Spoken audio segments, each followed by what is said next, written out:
Hi friends, welcome to my channel. ఈరోజు మనం Dharmavaram junction to శ్రీకాళహస్తికి వెళ్తున్నాం అనమాట. శ్రీకాళహస్తికి డైరెక్ట్ ట్రైన్ లేదు కాబట్టి మనం తిరుపతి ఎక్స్ప్రెస్కి వెళ్తాం అనమాట. ఇక్కడ నుంచి ఎర్లీ మార్నింగ్ 9 o'clockకి ట్రైన్ ఉంటుంది. 50 rupees ఉంటుంది టికెట్. జస్ట్ జనరల్ లేకని అంటే ఓవరాల్ జనరలే ఉంటుంది అనమాట. ఎక్కితే ఇక్కడ నుంచి డైరెక్ట్గా తిరుపతిలో 4 hours జర్నీ పెట్టింది. 4 hours జర్నీలో తిరుపతిలో దిగేసి తిరుపతి నుంచి నియర్లీ 500 meters ఉంటుందేమో బస్ స్టాండ్. మీరు నడుచుకుంటూ పోండి, అవసరం డబ్బులు కూడా అవసరం లేదు. నడుచుకుంటా మొత్తం తిరుపతి చూసినట్టు కూడా ఉంటుంది. తిరుపతి నుంచి బస్ స్టాండ్కి నడుచుకుంటూ పోతే అక్కడ బస్ స్టాండ్లో 5 minutesకి ఒకసారి శ్రీకాళహస్తి బస్సు ఉంటుంది అన్నమాట. శ్రీకాళహస్తి బస్సు ఎక్కి 55 rupees ఛార్జ్ చేస్తారు. ఆ టైంకి బస్సు ఎక్కగానే చూస్తున్నాను, ఒక పిల్లలు నన్నే చూస్తున్నాడు, వీడియో తీస్తున్నాను, నన్నే తీస్తున్నాడు. పిల్లడు చాలా బాగున్నాడు. ఆ టైంకి నా ఫ్రెండ్ కనబడ్డాడు చాలా రోజుల తర్వాత. వాడు సిగ్గుపడ్డాడు వీడియో తీస్తుంటే. అయినా వాట్ ఎవర్ మేబీ అని చెప్పి నేనే తీసేసినాను. అయినా స్మార్ట్గా ఉన్నాను కదా నేను. గట్టిగా 1/2 తీసుకొచ్చేసి వదిలిపెట్టేసి అనమాట.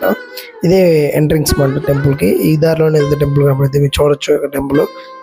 ఆ టైంకి ఈరోజు నా లక్ బాగుందో ఏమో, లోపల పోయే టైంకి మంచి సిగ్నల్ అంటారు కదా, ఆ టైంకి ఎక్కడి నుంచో కేరళ నుంచి అన్ని నుంచో తీసుకొచ్చి డ్రమ్స్ వాయిస్తున్నారు అనమాట. ఇక్కడ లోకల్ పిల్లల చేత అమ్మవారు డ్రెస్సింగ్ అంతా చేశారు అనమాట. మీరు చూడొచ్చు.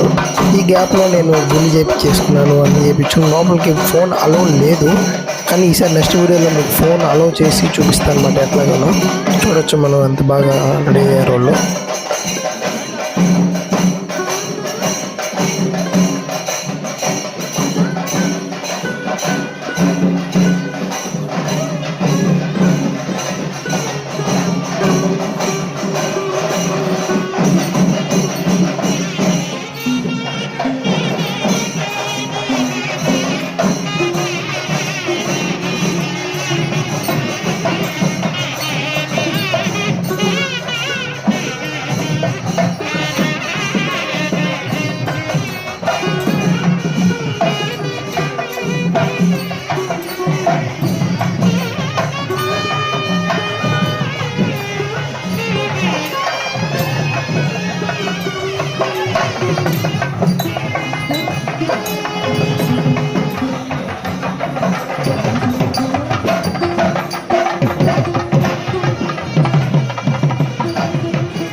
లోపలికి అలవలేదు కాబట్టి వీడియో తీయలేకపోయాను. ఈసారి బ్యాక్ నుంచి లోపల లడ్లు గిడ్లు అది చూపించే అక్కడికి ఫోన్ అలా ఉంటుందంట, అది చూపిస్తాను. ఓం నమః శివాయ. దర్శనం మంచిగా అయిందన్నమాట. సబ్స్క్రైబ్ చేయడం మర్చిపోవద్దు నా ఛానల్ని. సబ్స్క్రైబ్.